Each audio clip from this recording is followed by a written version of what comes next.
In the name of Allah, the most merciful, the ever gracious, our dear students of secondary education, first year, welcome back to your episode School on Air. أعزائنا طلبة وطالبات الصف الأول الثانوي، مرحبا بكم وحلقة جديدة من مدرسة على الهواء واللغة الإنجليزية. Today we are going to give you a great surprise. هي مفاجأة النهاردة. طلبة كتير اتصلت وقالت لنا مستر، طبعا كل ده على البيجات بتاعتهم الفيسبوك كده، قالوا احنا we missed some episodes of Oliver Twist. And we think that Oliver Twist is very important and very crucial to start it once more. احنا ابتديناها بالفعل وشرحنا أجزاء كبيرة فيها، تقريبا chapter 1 و 2 قبل كده، ودخلنا في جزء من chapter 3.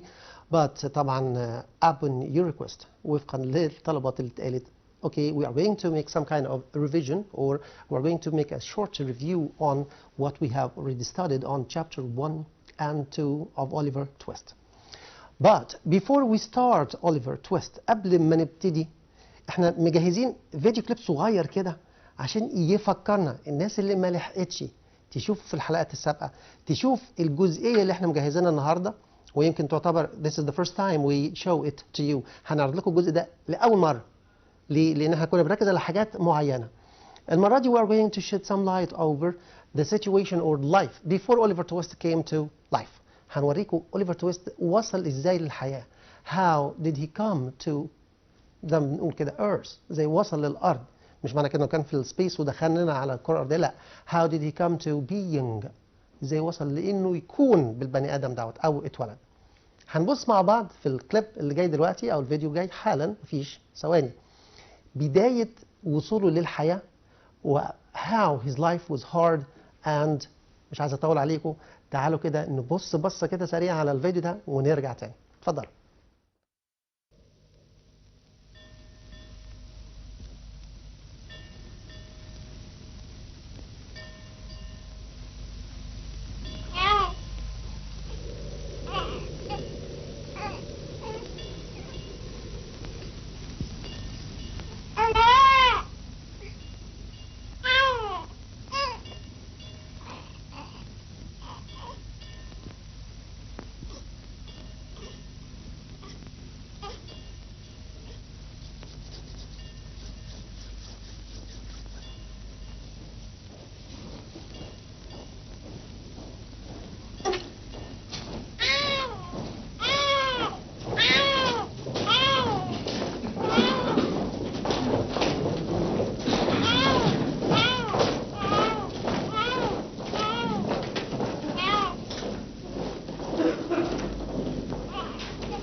It's all over, Mrs. Thingamay.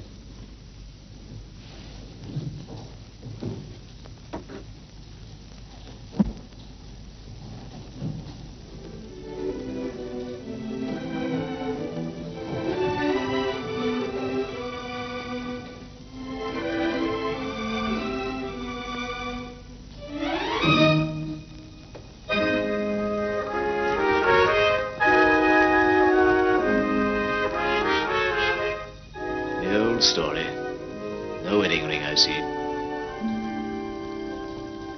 Good night.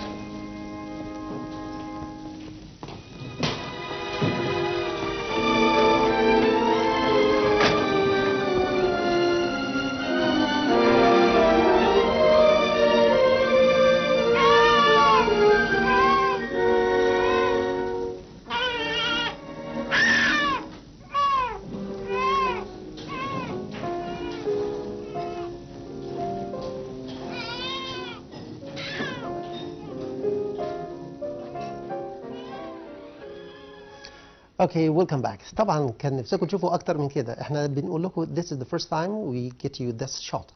ليه؟ It's very important to see the circumstances of the life before Oliver Twist came to life. شوفوا الحياة قبل ما يجي أوليفر تويست للحياة. الحياة كانت شكلها ازاي. According to the situation here, this was his mother. اللي انتوا شفتوها دي كانت والدته. And of course خدتوا اللقطة اللي موجودة هنا. The doctor says no ring. No ring هنا معناها she's not married. وماتت. الموضوع خلص لغايه هنا. ده دور اوليفر، ويمكن هو ده اللي هيبقى الريدل بعد كده. لكن كان مهم جدا to show you this side, this dark side of Oliver's life, to see how he is going to suffer in England. بس لوحده لا، ده في غيره آلاف كانوا بيعانوا. تعالوا بقى نشوف كده الأجزاء اللي احنا مجهزينها، المعاناة اللي كانت قبل أوليفر وأثناء حياته كمان. أول سؤال عندنا هيظهر حالا دلوقتي بيقول لنا when did this story happen or take place؟ متى حدثت هذه القصة؟ كلمة take place هنا بمعنى يحدث، مش take place يأخذ مكان يعني. In the 19th century during the Industrial Revolution. في القرن التاسع عشر أثناء during هنا معناها أثناء الثورة الصناعية. ثورة صناعية أيوة، لأن إنجلترا كانت دولة زراعية، ولما حاولت تتقدم شوية جنت على ناس كتير، بس الأمور اتعدلت معهم شوية. أوكي. What was beginning to open all over the country? What was beginning to open معناها إيه اللي كان هيبتدي يفتتح في البلد اللي هي إنجلند يعني. يا ترى كانوا هيفتحوا إيه؟ ويمكن هي دي اللي عاملة لنا أزمة أو سبب المشاكل. كاتب هنا the factories were beginning to open all over the country. factories المصانع. يا إنجلترا ما كانش فيها مصانع؟ تخيلوا ما كانش فيها مصانع، بس هيبقى فيها. we're beginning to open كانت على وشك انها تفتتح all over the country. طيب ايه المشكلة اللي هنا؟ مشكلة بسيطة جدا. تخيلوا كده suppose that the country is full of farmers. البلد مليئة بالمزارعين او الفلاحين. تقريبا 3/4 اوروبا كانت كده. but now life is going to change into a new phase. PHASE مرحلة جديدة. الإنجليز ابتدوا يتطوروا شوية. They realized that they need some kind of factories and industry. مش كل حياتهم هتبقى زراعة وزراعة وبس. لا، احنا عايزين صناعة بقى. هم قالوا كده. They needed industry. كانوا محتاجين مصانع جديدة. Who is going to run these factories؟ مين اللي هيشغل المصانع دي؟ Of course the British. أكيد الإنجليز. طيب what kind of work they were doing؟ يا ترى ايه الشغل اللي هم كانوا قايمين بيه قبل المصانع ديت؟ farmers. مزارع بسيطة جدا، كل واحد شغال في مزرعة معينة. Of course it was very profitable. الحياة كانت في المزارع مش مربحة بقدر ما كانت الحياة في المصانع. So a lot of people left the farmers. ناس كتير جدا سابت المزارع اللي كانت شغالة فيها. They wanted to look for a better life, a good future. محتاجين يشوفوا مستقبل أفضل من حياة الفقر اللي هم كانوا فيه. هم عايشين في مزرعة بس they were not rich enough. ما كانوش أثرياء بالدرجة اللي تكفيهم، اللي هم شايفين إن هم محتاجينها. So they went to London، تحديدا لندن ومانشستر، المدينتين دول اللي ابتدت فيهم الاندستريال ريفولوشن، الثورة الصناعية. وبالتالي ده عمل حرب ما بين الناس، مين اللي يلحق ومين اللي يشتغل، واللي ما يلحقش هتبقى حياته ايه. تعالوا نكمل ونشوف هيجرى ايه. السؤال اللي بعد كده بيقول لي هنا how did the industrial revolution change the style of people's lives؟ كلمة change يغير دي عارفينها كلنا، لكن كلمة style of people's life اسلوب حياة البشر اللي هم الانجليز يعني. الثورة الصناعية عملت فيهم ايه؟ غيرت حياتهم ازاي؟ الإجابة طويلة شوية فهنمشي فيها واحدة واحدة. A lot of factories were built all over the country. اتبنت مصانع كثيرة بكثافة. They needed people. واحتاجوا طبعا ناس. They هنا عايد على الفاكتوريز. So people moved from the country to towns. شوفوا الكلمة دي the country مش معناها الدولة، هنا معناها الريف. From the country to towns إلى البلدات، المدن شوية المتطورة يعني. To work there in large numbers. large numbers. تخيلوا كده يحصل هجرة داخلية من الريف الإنجليزي إلى المدن. دي تعمل إيه؟ سقطة اقتصادية سريعة. الزراعة بتقع فجأة. فعشان كده يقول لك industrial revolution، الثورة الصناعية غيرت أسلوب حياتهم. Where did people who work in factories live؟ طيب المصانع اشتغلت وفتحت تمام، بس احنا بنتكلم about factories. Factories needs thousands of people. آلاف وآلاف من الناس. السؤال هنا بيقول لك where did people who work in factories live؟ الآلافات دي هتعيش فيه. مش معقول صاحب المصنع هينيمهم عنده. تخيلوا بقى كده. They lived in workhouses. كان في حاجة كده زي مشاغل، زي إصلاحيات، زي منازل صغيرة ومتجمعة في بعض وتتعمل أكنها مصنع صغير. As there weren't enough places for them. طبعا ما فيش أماكن يعيشوا فيها. العدد الكبير الطائل اللي جاي زي الجراد للندن ومانشستر slept in the streets. وبعد كده اشتغلوا في الورك هاوس، الملاجئ أو الإصلاحيات. نشوف كده اللي بعده. People had an inhumane. الكلمة دي صعبة شوية وجديدة علينا. تعالوا نبص معناها. كلمة in لوحدها طلعوها بره، وهيومن إنسان. حطوا بقى الإيه كده بقى humane رحيم. inhumane غير إنساني أو غير رحيم. People had an inhumane life. معناها إيه؟ الناس عانت من حياة غير إنسانية بالمرة. In the workhouse. Discuss. السؤال ده ظريف قوي وجميل جدا. احكي لنا بقى حياة الناس أو الظروف الغير إنسانية أو غير رحيمة اللي الناس عانوها في الورك هاوس. شوفوا الكلام. They just had a bed. كل اللي كانوا يحلموا بيه بيد، سرير، ويا ريته كان سرير، ده فرش على الأرض وخلاص. And some sort of food. وأي نوع من الأطعمة. Many people share rooms. ناس كتيرة جدا كانت بتشارك بعض في أوضة واحدة. يعني ممكن تلاقي الأوضة فيها 10 عمال في مصنع واحد. So you can imagine what kind of life is this. What was the mother like when she arrived at the workhouse? بس قبل ما نجاوب على السؤال دوت، احنا عرضنا لكم الفيديو اللي انتوا شفتوه دوت عشان تجاوبوا لي على السؤال اللي زي ده. بيقول يا ترى الأم كان شكلها ايه؟ لو أنا مش هشوف الفيديو ده ما كنتش هعرف أتخيل إن أوصفه. هو كل اللي احنا عرفناه إن هي ابتدت in the workhouse. She delivered the boy. Delivered هنا معناها ولدت الولد. And the boy just cried. Then she died. وخلاص هي ماتت على كده. لكن احنا عايزين نوصف الحالة أكتر من كده. يعني مش هقول هي راحت وولدت وماتت. لا، مفيد قوي الحاجات اللي هي الفيجوال زي كده، الحاجات المرئية. لأن أحيانا لما بنعمل الفيلم، يعني قصة داخل فيلم، أنت بتشوف الفيلم بتحفظه. وإحنا ما شاء الله أساتذة في الحاجات دي. بما إننا شفنا الفيديو، تعالوا بقى نشوف الإجابة هنا هتبقى إيه.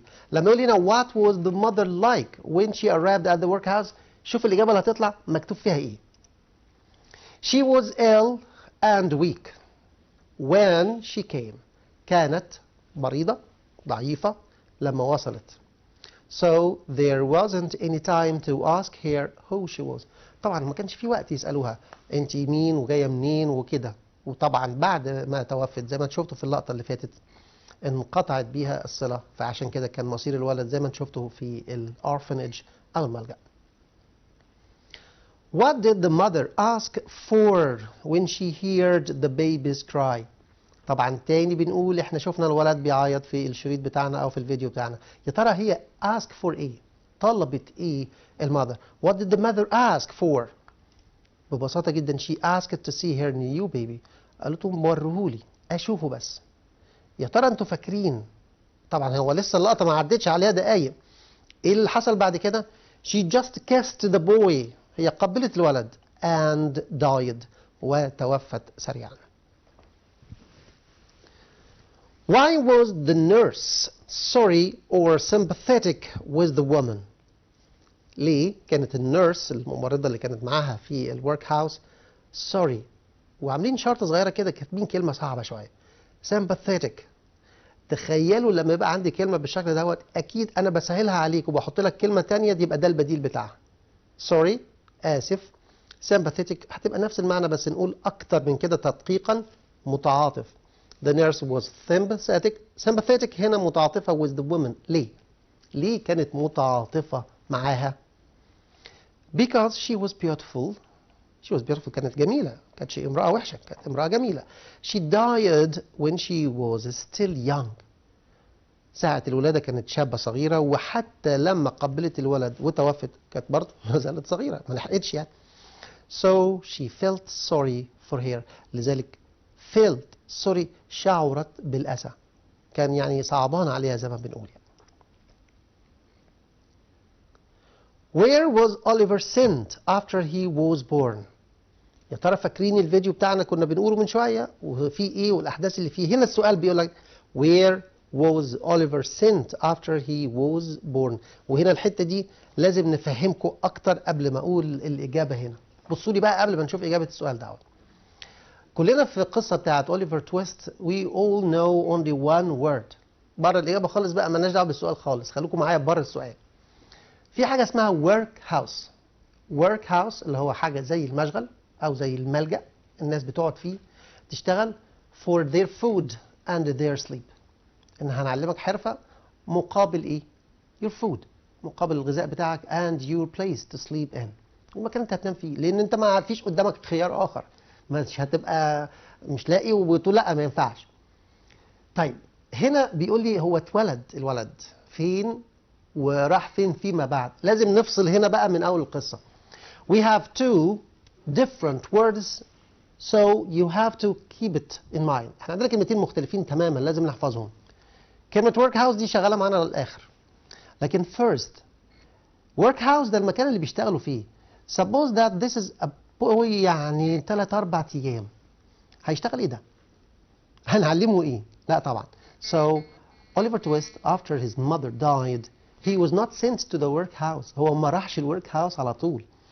He was kept in an orphanage. Orphanage يعني ملجأ. تبقى ست عجوزة شوية فيه، ست مسنة هي اللي بتهتم بالأولاد. كده for free مجانا زي ما بيقولوا كده لوجه الله. يعني في العصر دوت ما كانش في حاجة عندهم حاجة اسمها لوجه الله. everything for price. كل شيء مقابل حاجة. الحاجة دي دايما تبقى فلوس في الغالب يعني. So this woman Mrs. Man اللي هيجي ذكر اسمها فيما بعد took money from the government، تاخد فلوس من الحكومة and looks after those orphans، وبتهتم بهؤلاء الأيتام. عشان كده بنقول orphanage. orphanage اللي هو الملجأ. يبتدي بقى الولد او البنت المولود في الظروف ديت يكبر لغايه ما يوصل مثلا تحديدا في القصه بتقول ايه 9 years، يفضل يربوا فيه لغايه ما يبقى عنده 9 سنين. بس what kind of education what kind of life، يا ترى نوع التربيه ايه ونوع الحياه اللي فيها ايه، دي فيما بعد لان هنتكلم فيها واحده واحده. تعالوا بقى نرجع للسؤال بتاعنا ونقول هنا Where was Oliver sent after he was born؟ الإجابة قدامنا هتطلع حالا اهي، ميرسي جدا. He was sent to an orphanage. أرسل إلى ملجأ من الملاجئ. To live with orphans عشان يعيش مع الأيتام اللي زيه. In an old house nearby. في بيت قديم جدا بالقرب. كلمة nearby بالقرب من المكان اللي اتولد فيه. What kind of children living there؟ يعني الولاد اللي هتبقى عايشة هناك يعني ايه نوعهم؟ مش هتبقى حياتهم في قصور يعني. The orphans were all the children of parents who had been destitute. الكلمة دي صعبة شوية. The orphans الأيتام كانوا عبارة عن أولاد ناس، البيرنتس اللي هم الوالدين يعني. Who had been destitute بمعنى ايه؟ الفاذر والمادر البيرنتس دولت بيبقوا معدمين. معدمين معناها they don't have any work, they don't have any place to live, and they don't have any kind of money to spend over their children. لا معاهم فلوس ولا شغل ولا حرفة ولا بيت. ده يبقى الظروف عندهم ايه؟ destitute بالظبط زي ما بنقول معدمين.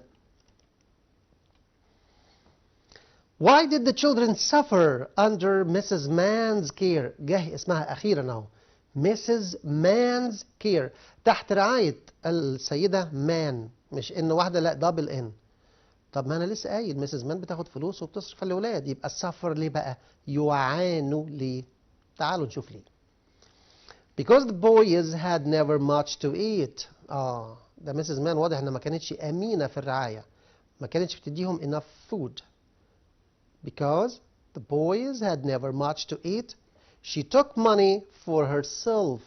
ده مش أمينة خالص، لأنها خدت جزء من الأموال اللي كانت بتدفع لها for herself.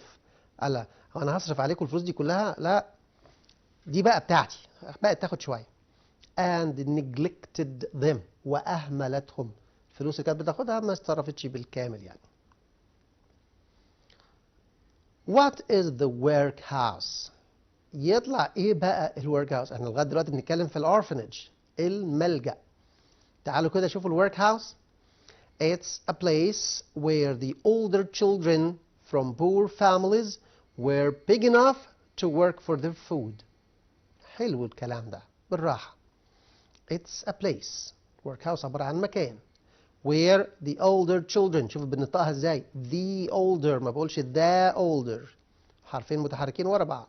where the older children from poor families were big enough، يعني الأطفال ذات العائلات الفقيرة لما يكبروا شوية big enough، لسه أنا قايل من شوية يبقى عنده 9 سنين.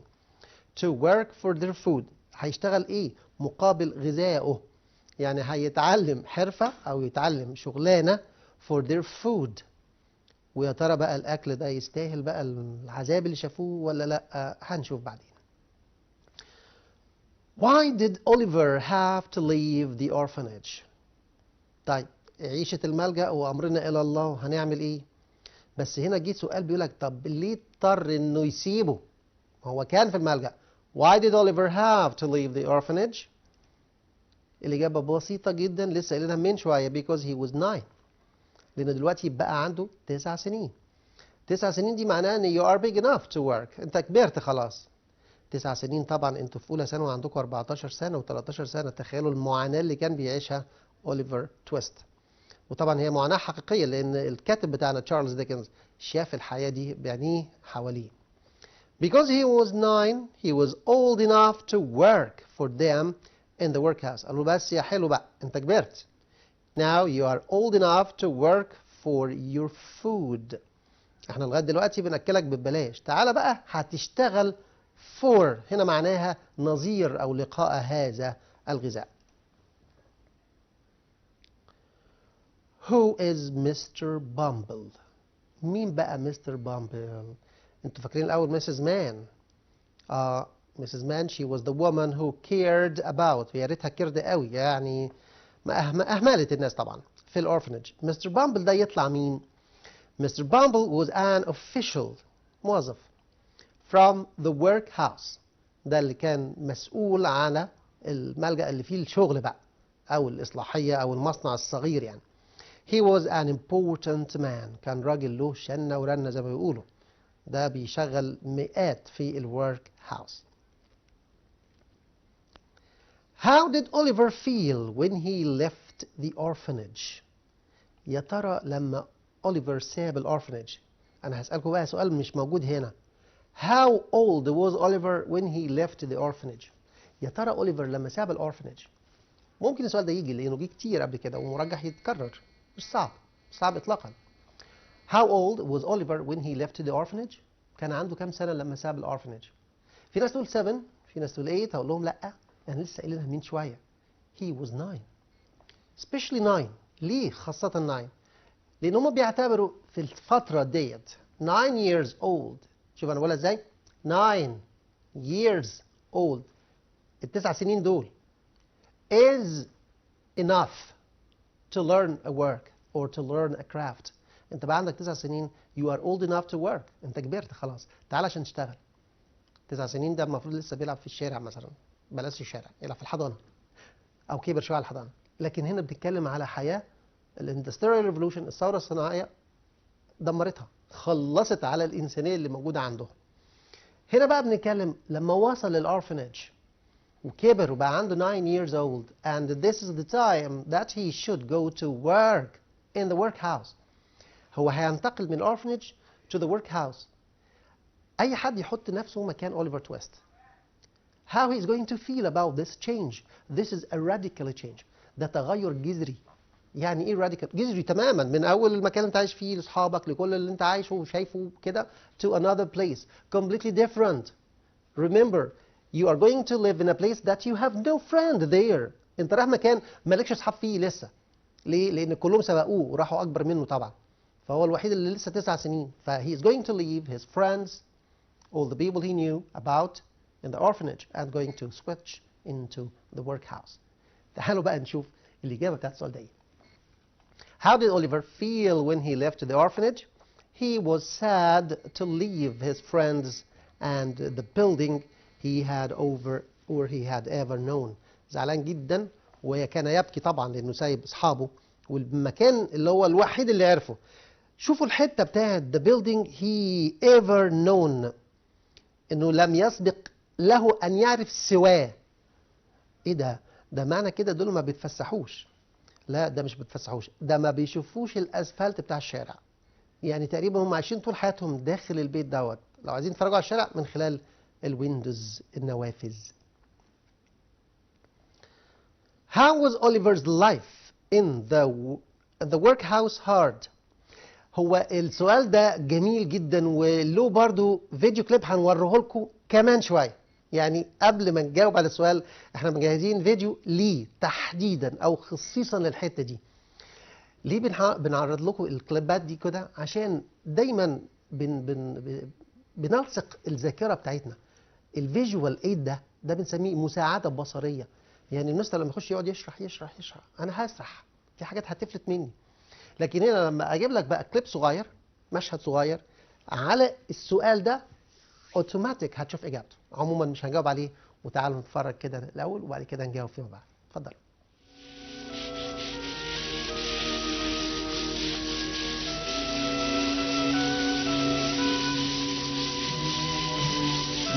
Twist!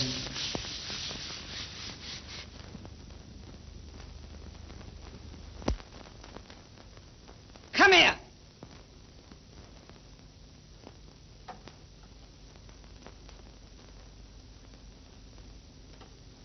Make a bow to the gentleman. You ought to come along with me, boy. You ought to be presented to the board. Gentlemen, it is my considered opinion that our charity is being presumed upon. Hear, hear. Hear, hear. This workhouse has become a regular place of entertainment for the poorer classes.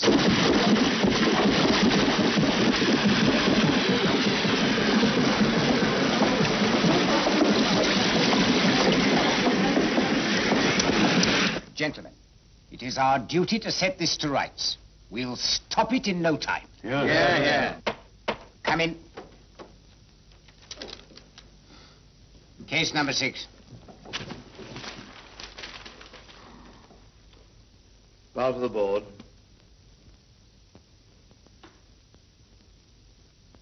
What's your name, boy?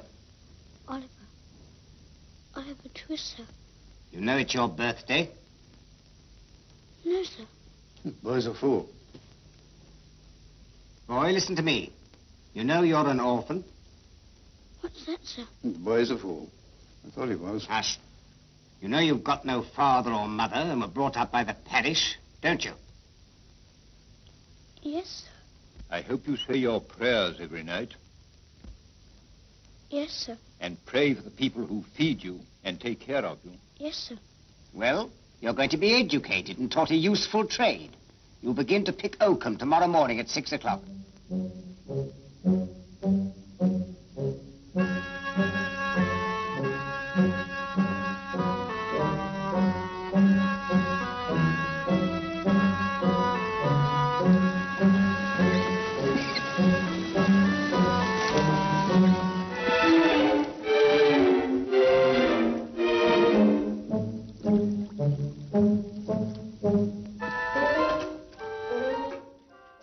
طبعا زي ما انتم شايفين كده احنا بنعرض لكم حاجات مهمة انا بعتبرها اجزاء مفصلية في القصة. يعني بالظبط very important items or very important parts. هو انا مش مجرد بتفرج على الفيلم وخلاص، لا ده انا لازم اشوف التطور، the change, the phases or the steps that Oliver Twist himself is facing life. شايفين في الفيلم بيقولوا انت عندك كام سنة؟ 9. انت تعرف ان انت يتيم، الولد مش عارف. تخيلوا رد الفعل بتاعهم. طبعا هي الترجمه موجوده، بس شوفوا الناس دي بتفكر ازاي بالنسبه للاولاد دول. بيعتبرون just like machines or tools. في نظرهم دول مكن جايين يشتغلوا وخلاص. طالما مالكش اهل يربوك، احنا اللي بنربيك بطريقتنا. شفتوا الحياه عامله ازاي؟ تعالوا بقى نتفرج على السؤال اللي كنا ماشيين عنده ووقفنا شويه وهنقول الاجابه بتاعته تاني حالا. How was Oliver's life in the workhouse hard؟ كيف كانت حياته صعبه؟ طبعا باينه جدا. His life wasn't easy enough for him. The bed wasn't very comfortable. نبتدي بقى بالبيت. البيت بتاعه أو السرير اللي كان بيعيش فيه طبعا يا دوبك فرش على الأرض خالص. The food was never enough.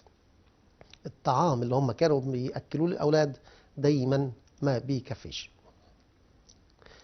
Oliver was a brave boy. تخيلوا بقى رغم ده كله الولد ده كان brave. هو كاتب لي هنا illustrate، وضح لي الفكرة دي. He was brave enough to stand up and walk to the master who gave them their food and ask for more. خليكم معايا في الحتة دي بقى شوية كده. كان brave enough، كان شجاع لدرجة انه stand up، يروح واقف في وسط الآلاف اللي قاعدة أو المئات، بلاش نبالغ، عشان يطلب إيه؟ to the master، وطلب من الماستر بتاعه اللي هو مستر بامبل طبعا المسؤول عن الأكل more food. more food اللي هي for more، يعني للمزيد من الطعام. انتوا متخيلين احنا بندرسها هنا في مصر، متخيلين انجلترا بتقول على اوليفر تويست ايه؟ احنا هنا بنقول تشارلز ديكنز اوليفر تويست. اللي في سنكم هناك في انجلترا بياخدوا حاجه اقل من كده بشويه، او في سن قبل كده، يعني باعتبار انهم بيتكلموا انجليزي كويس، يعني هم مولودين هناك يعني. القصه بتاعتهم ما بيقولوش عليها اوليفر تويست. They say that the boy who asked for more. I am going to study the boy who asked for more. يعني هم بيقولوا كده باللغز بتاعنا البلدي او زي بالتلميحه، انا هاخد القصه بتاعت الولد اللي طلب المزيد. طلب المزيد من ايه؟ فور مور ايه؟ واحنا واقفين عند كلمه مور. اوتوماتيك فود، فور مور فود، للمزيد من الطعام. انجلترا نفسها بتقول this is a classic. classic يعني قصه راقيه. اي حد يسال هو فين الرقي هنا؟ الرقي ان هم شافوا مشاكلهم، اللي هو تشارلز ديكن طبعا شاف المشاكل دي وعرضها للناس عشان تتعلم منها. how to be more humane, how to help each other، ازاي يساعدوا بعض وازاي ينسوا الحيواني اللي جواهم، ان كل واحد بيحاول ياخد بالتاني باي شكل. هي دي الفارق ما بين البشر اللي بيتعلموا من حياتهم واللي ما بيتعلموش من مشاكلهم.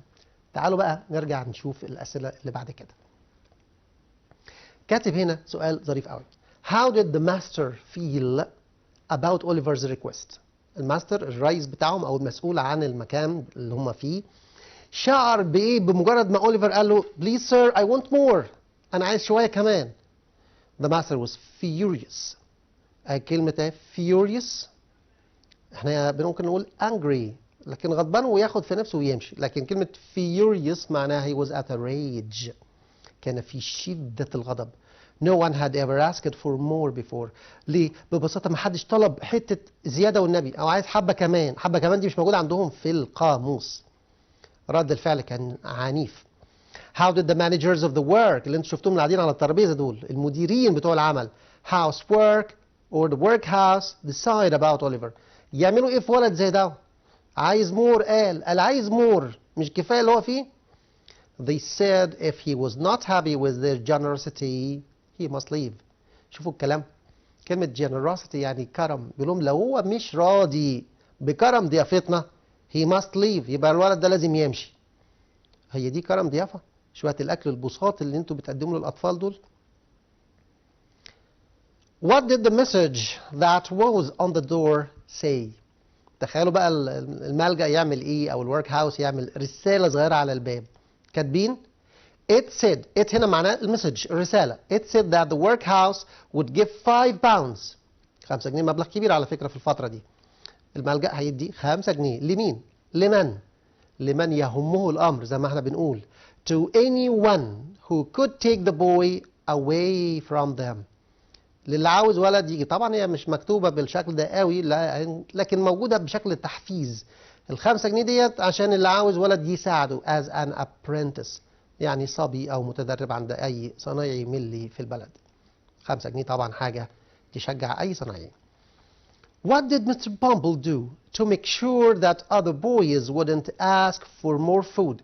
هم لغاية دلوقتي ما حلوش المشكلة إن في ولد أو بيتعذب وبيتضرب وكلام من ده وبيقول أنا عايز زيادة. طب نعلم بقى الباقي ما يطلبوش الطلب ده إزاي؟ تاني، What did Mr. Bumble do؟ عمل إيه to make sure لكي يتأكد تماما that other boys wouldn't ask for more food؟ مفيش حد تاني هيجرؤ يطلب الكلام ده. شوفوا عمل ايه بقى. While they were eating، كل ما يجوا ياكلوا، Mr. Bumble made Oliver stand in front of them. يروح جايب أوليفر وواقف قدامهم، قدام الصالة الكبيرة اللي فيها الأكل. Then he beat Oliver، ويضرب أوليفر. This happened every day. كل يوم ساعة ما يبقى في أكل تعالى يا حلو اتفرج على زمايلك. اتفرجوا يا حلوين على اللي احنا هنعمله فيه. This is a lesson. ده مش درس، ده عبرة. He was trying to make a lesson out of Oliver. عاوز يخليه يتضرب قدامهم عشان ما حدش يجرؤ بعد كده ويطلب أكل. Who was Mr. Sowerberry؟ مين بقى Sowerberry؟ ده اللي هينقذ لنا أوليفر مؤقتا. He was the coffin maker. حاجة كده زي صانع النعوش اللي هو الحانوتي يعني اللي بيشيل الموتى وكده. He took Oliver as an apprentice. لما عدى وشاف اليافطة شافها قالوا طب ابعتوا لي الولد. هو ما شافوش طبعا. ابعتوا لي الولد. I need an apprentice. أنا محتاج صبي عندي. So he was Oliver's employer. إذا ده طلع صاحب العمل الجديد بتاع أوليفر. أصحاب العمل القدام زهقوا منه في الورك هاوس وعايزين زي ما بنقولها كده يسربوه من المكان. ولا القطة اللي مالهاش صاحب. Why was Oliver really crying on their way to Mr. Sowerberry's house؟ رغم ان هو بيتضرب وبيتهان في الورك هاوس ومع ذلك هو خارج من الورك هاوس ماشي يعيط. برضه ماشي تعيط. ليه بقى؟ Because he had no friends there. تاني ملوش اصحاب. ملوش اصحاب في المكان. He would be alone. وطبعا هيكون بمفرده. What kind of place was Oliver sleeping in؟ طيب كده وصل عند مستر ساوبري. يا ترى هينام ازاي؟ ما احنا قلنا الحياة في الورك هاوس was not easy at all. البيت ما كانش comfortable والفود ما كانش enough. يعني تاني هنقول الجملة دي. The life in the workhouse was very hard. الحياة كانت في الورك هاوس صعبة جدا. الحياة زي ما انتم شايفين. طب نتفرج كده على التشينج اللي هيحصل. Oliver was alone in a strange dark room surrounded by unfinished coffins. تخيلوا بقى ولد عنده 9 سنين 10 سنين. He is going to work at a coffin maker. هيشتغل عند حانوتي زي ما بنقول صانع نعوش يعني الراجل بيعمل توابيت. It was not much better than the room he had slept in at the workhouse. لم تكن بحال أفضل بكثير عن الأوضة اللي كان فيها في الورك هاوس. يعني لغاية دلوقتي لسه ما فيش change. How was Oliver awakened in the morning؟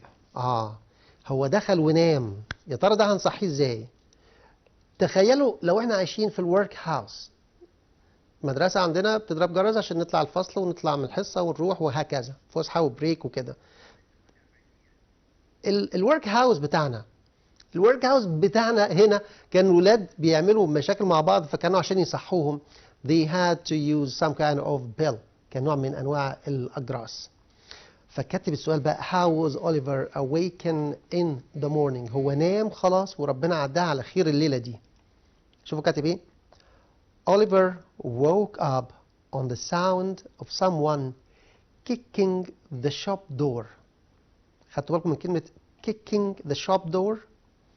It was Noah Claypole. تاني الحتة دي. Oliver woke up استيقظ on the sound of someone kicking على صوت واحد. بس هي أنا كاتب هنا sound مش كاتب voice. أيوة عارفين ليه؟ kicking the shop door لأنه كان بيخبط في الباب برجله. طيب يبقى ده صوت الرجل يبقى مش هنقدر نقول voice هنقول sound. It was Noah Claypole. نوى اللي احنا بنقول عليها نوح. سيبوا لنا بقى السؤال ده وتعالوا نشوف التوضيح الأكتر من كده. Oliver, when he went to work and live at Mr. Sowerberry, he thought that this might be his escape. ممكن تكون دي المهرب بتاعه من الحياة القاتمة والdark life. أول ما وصل when he arrived to Mr. Sowerberry's house, he saw an old man and this man was kind enough. يعني فعلا الراجل زي ما موجود في القصة وزي ما موجود في الأفلام. كان راجل طيب وزي ما تشارلز ديكنز كتبه يعني المؤلف نفسه عاوز مستر ساوربري يطلع بالشخصية دي. First, Mr. Sowerberry was not happy at all and also his wife. حتى المدام عنده لما شافته قالت له What kind of person is that؟ ايه الولد ده؟ ايه الحجم اللي انت جايبه ده؟ ما هو جايب لهم ولد ما فيش خالص يعني هو ما فيش فود يبقى اوكي ما فيش بودي ما فيش جسم قدامهم حاجة خيال كده. So the woman, Mrs. Sowerberry, was very sad. Why? ببساطة جدا. This boy is very very little, small in size، حجمه صغير جدا. هي خايفة عليه بقى. He is going to cost them a lot of money for his food. قالت له ما انتوا ما بتاكلهمش هناك. We are going to spend a lot of money. احنا هندفع فلوس كتير جدا عليه. اللي زي دوت هناكله ازاي يعني؟ ما اكيد هنصرف فلوس. So the first impression was not good at all. الانطباع الاول من ميسيس ساوربيري كان غير طيب. طيب اركنوها على جنب، خلوها على جنب دلوقتي. مستر ساوربيري باعتبار ان هو he is his employer، هو صاحب العمل. He looked at the boy and he felt sad for him or he felt sorry. هو شعر بالأسى ليه. الراجل ده بيتعامل مع ال dead people. This person sometimes he is down to earth. ويمكن ده اللي قاله تشارلز ديكنز في أحد مذكراته. الكتاب اللي بره الكتاب أذكياء جدا والواحد بيحترمهم لهذا السبب. إيه بقى؟ مش مجرد بيكتفي بالقصة وبس، ده بعد ما بيخلص نشرها بيحضر ندوات مخصوص to tell the people why did he write this story, which character that he was in favored to him. ويقول لك أنا كنت بكتب القصة والشخصية دي كانت مقربة ليا، وكمان يكتب comments وتعليقات. ده بالإضافة إن هو ممكن يمضي أوتوغرافات على الكتاب لما بيتباعوا كده. So Charles Dickens himself tells that I know Mr. Sowerberry was my kind person. أنا حطيته في شخصية طيبة. ليه؟ مش من الطبيعي. A person like Mr. Sowerberry who deals with dead people should be something otherwise. ما ينفعش يبقى غير كده. راجل طيب المفروض يبقى كده. ده المفروض، لأن هو ده آخر واحد بيوصل للآخرة. يعني الدنيا شافت كتير والناس شافت الدنيا بشكل مختلف، فيعني هو آخر حاجة أهو، فلازم يكون المسج بتاعه إلى حد كبير واضح. So when he met Oliver for the first time, he felt sorry for him, so he began to take more care for him. ابتدى يهتم بيه أكتر. بس احنا عندنا هنا مشكلتين. First, Mrs. Sowerberry والشخصية اللي اتكلمنا عليها من شوية نوا كليبول. هنيجي نقرا بعض الطلبة لما بتيجي تقرا القصة بتقراها نوح. N-O-A-H. هو فعلا النبي نوح عليه السلام بيتكتب كده بالانجلش، بس احنا كعرب بنقول نوح، بنطلع حرف الحاء. لكن الانجليش لهم عذرهم، الانجليز والامريكان والفرنسيين ليهم اللسان بتاعهم يطلعها ما يطلعهاش، لا مش هيطلع. فعشان كده بيقولوا نوا كليبول. نوا حتى باينه في واو طالعه. تخيلوا بقى نوا كليبول او نوح بالعربي طبعا. He is coming for the first time to see Oliver. تخيلوا كده لما اوليفر يفتح الباب، هو بيفتح الباب بناء على ايه؟ He's kicking on the door. ده ولد بيرزع في الباب بجسمه او برجليه طبعا. So what kind of life he is going to face with such person like this. بني ادم معاملته ما بيخبطش على الباب بالراحه وبايده، لا ده برجله. يبقى ما صدقنا خلصنا من مستر ساوربيري، دخلنا عند عفوا مستر بامبل في الورك هاوس، ودخولا او مرورا بمستر ساوربيري وانتهاء عند نوا كليبول. يعني اوليفر ده عمال يطلع من نقره يقع في ضحضيره زي ما احنا بنقول، فمشاكله كتيره. عموما تعالوا نشوف الاسئله اللي بعد كده. احنا بنحاول نعمل بريك ستوب عند حاجات معينه، نربط الاحداث ببعضيها عشان تبقوا فاكرين الاحداث. اوكي. السؤال اللي بعده بقى بيقول لي ايه؟ How did Noah treat Oliver؟ ده السؤال المهم قوي بقى. How did Noah treat Oliver؟ كيف كان نوح، اهي طالما انا بترجم بالعربي يبقى انا هقولها نوح. كيف كان نوح يعامل أوليفر؟ ازاي نوح treat Oliver؟ المفروض انتوا تقولوا لوحدكم، يعني واحد بيخبط على الباب برجله وكمان يتعامل بالقسوة ديت. شوفوا بقى هيعمل ايه مع أوليفر. He treated him badly. He was cruel to him. Treated him badly يعني عامله بقسوة أو بشكل سيء. He was cruel to him. Cruel to عشان ما حدش يغلط، دي معناها قاسي أو شرس، كان قاسيا معه في المعاملة. He treated him as if he were his master. كان يعامله كما لو كان هو his master، يعني لو كان هو مستر ساوربيري. خدتوا بالكم من حتة صغيرة أنا مضطر أقف عندها ولازم أوريها لكم. if he were. كلنا عارفين هي بتتعامل مع was مش مع were، لكن using were here as an indication for impossible case. يعني ايه؟ حالة استحالة تحصل. أوليفر كان بيتعامل بقسوة من نوح، لأن نوح كان بيعامله كما لو كان هو السيد بتاعه وهو العبد. أوكي؟ دخلنا في تفاصيل أكثر شراسة. He told him that Oliver would do what he said. قال له اسمع دنتال، اسمع، انت هتعمل اللي انا اقول لك عليه. زي ما قالها له كده بالظبط في القصة الأصلية. I work under Mr. Sarbury and you work under me. يعني أنا اللي تحت مستر ساربري، أنا باخد الأوامر منه وأنت هتاخد الأوامر مني. بداية غير موافقة إطلاقا. He told him that Oliver would do what he said. He gave Oliver a small kick. وعشان يقول له أنا بتكلم بجد راح خدته برجليه حتة شلوت كده سريع عشان يقول له إيه، عشان تبقى عارف إحنا هنا بنعمل إيه. واخد بالك يعني ولا مش كده؟ هي دي معناها يعني. Why wasn't Noah happy with Oliver؟ قعد يومين ثلاثة، دخلنا في أسبوع، ابتدت الدنيا تبوظ أكتر. ليه؟ Noah became sad with Oliver أو he was not happy with him. ليه بقى كان شايل منه؟ Because Mr. Sarbury was pleased with him and took him to many funerals in town. الكلمة دي جديدة علينا. funerals، جنازات. ده مستر ساربري ابتدى يتبسط من الولد جدا وبقى ياخده معاه في الجنازات. سيبوا لنا السؤال ده وتعالوا بالراحة نوضح الحتة دي أكتر من كده. هو مستر ساربري شغال إيه؟ قلناها a coffin maker، صانع للنعوش أو التوابيت وحنوتي في نفس الوقت، يعني بيشيل ويدفن. So what's the change on Oliver's life with him؟ إيه التغيير اللي هيطرأ على أوليفر؟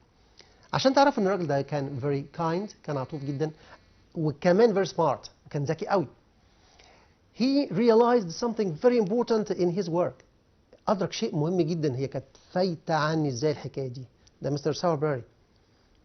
This boy, if I give him good clothes، هو already sad looking، هو شكله حزين فعلا، مش شكله وحش، شكله sad looking يعني حزين. If I put Oliver in good clothes، لو لبسته هدوم كويسة، and I put him in front of the funeral، طبعا احنا ماشيين في الجنازات بنبقى ماشيين في هدوء طبعا. يعني حط ولد زي ده in front of the funeral، همشيه قدام الجنازة. هو تحديدا عشان تبقوا فاهمين الجنازات الخاصة بالأطفال، بتبقى في أطفال بتتولد حمى وكوليرا وتيفويد وحاجات زي كده، كانوا بيموتوا في سن مبكر تقريبا في نفس سن أوليفر. So Mr. Sarbury thought if I use Oliver in such kind of funerals، الولد ده لو أنا خدته معايا في الجنازات اللي زي ديت، I will make a fortune، ده أنا هكسب ثروة من ورا الحكاية دي. خدوا بالكم انتوا ممكن تفتكروا ان هو جشع او هو طماع او هو من وجهة نظره مش بيستغل الولد، هو شايف ان احسن عملي ازاي. ما هي الامور دي بيبقى ليها اكتر من رأي، انا مش هقول لكم على رأيي الشخصي لان ما يتأثرش عليكم عشان ما يجيش في السؤال في الامتحان وتكتبوه، يعني هو هيمشي صح وانت ممكن تقول اجابة تانية. Mr. Sarbury was very smart because he used Oliver in front of his funeral to make a nice appearance. عايز يخلي الجنازة شكلها حلو، يخلي الناس تتعاطف أكتر. كم جنازة بقى؟ ما تعدوش. So many funerals he took Oliver with him. لكن نرجع نعمل باك جراوند سريعة كده. Before Oliver comes to the house, who goes with Mr. Sarbury to these funerals؟ هو مين اللي كان بيروح بقى في الجنازات دي؟ أيوة، المعلم اللي في النص، نوا كليبول. مش قال له انا اللي هتاخد الكلام مني والاوامر، يبقى انا المعلم اللي في النص، المعلم الكبير مالكش دعوه بيه. تخيلوا بقى Mr. Sarbury is going to take Oliver to these funerals and he is going to neglect نوا. اركن انت شويه يا عم نوح شويه. تخيلوا بقى نوح هيعمل ايه؟ احنا بنقول نوح هو عربي، مالناش دعوه تاني بالانجلش دلوقتي، خلاص. This day on، from this day on Noah is going to be more cruel to Oliver. هو already كان cruel معاه من الأول، لكن دلوقتي بيحصل إيه؟ Oliver is taking the carpet towards him. Oliver تقريبا بيسحب السجادة بالراحة ناحيته. He is becoming to be the favorite of Mr. Sarbury. هيبقى المفضل لدى السيد بتاع العمل، الماستر الأساسي اللي عندهم في الشغل. He likes this boy. He likes this boy also, but he likes this boy more. هو بيحب أوليفر أكتر. فدي اللي تعمل بقى الحزازيات النفسية ما بيننا وبين بعض، زي ما بيقول كده الضغائن ونفسنا زي ما بيقول. So going a lot in funerals with Mr. Sarbury made Noah very cruel to Oliver. وابتدى يتعامل معاه بقسوة أكتر من كده. تعال نشوف حصل إيه بعد كده. الكوتيشنز بتاعتنا هنقول سؤال صغير. Read well before you answer. تاخد بالك قبل ما تجاوب عشان تحل لي صح الجملة دي. What's the mother's name؟ ايه السؤال ده يا مستر؟ السؤال بتاع الكوتيشن ده ببساطة جدا جملة من القصة بيحطها لي في السؤال زي كده، ويقول لي who said this؟ مين اللي قال الكلام ده؟ لمين؟ وفين؟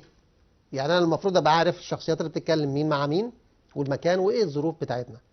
لما اجي اترجم سؤال زي كده what's the mother's name؟ ما اسم الام؟ انهي ام؟ ده احنا بنرجعكم تاني من الاول. انهي ام؟ طبعا اوليفر. اوليفر's mother. مين اللي هيسأل السؤال دوت؟ The doctor at the workhouse asked this question to the nurse. الدكتور بيقول يا ترى دي اسمها ايه او الام دي عشان اكتب في الورق والشهاده الميلاد، فطبعا مش هتعرف ترد لان الام توفت فيما بعد. Doctor at the workhouse asked this question to the nurse. Poor woman. يا للامرأة المسكينة. She was so beautiful. We'll never know who she was. للأسف احنا كده مش هنعرف من كانت تلك المرأة. بور وومن تاني. بور طبعا احنا بنقول عليها فقير، لكن هنا معناها مسكينة. بور وومن she was so beautiful كانت جميلة للغاية. we'll never know who she was لن نعرف فيما بعد. خلاص هي ماتت مش هنعرف دي مين. مين بقى اللي كان متعاطف معاها؟ ده السؤال اللي كنا قلناه في الأول. Why did the nurse feel sorry؟ هنا الإجابة بقى The nurse at the workhouse said this.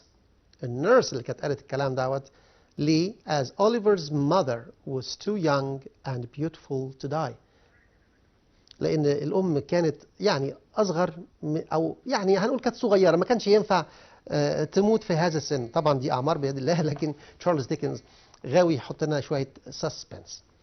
أوكي طبعا عشان وقتنا مش هيساعدنا نقول أسئلة أكتر من كده، إحنا بنقول القصة دايما reading the story should be bear in your mind that you are reading for pleasure. انت بتقرا للاستمتاع.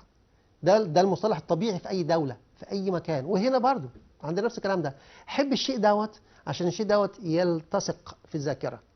طبعا لسه عندنا حلقات قادمة وهنكمل معاكم في الحاجات دي. With this part of this episode we come to the end of it. I wish you all the best of luck and Godspeed. Goodbye.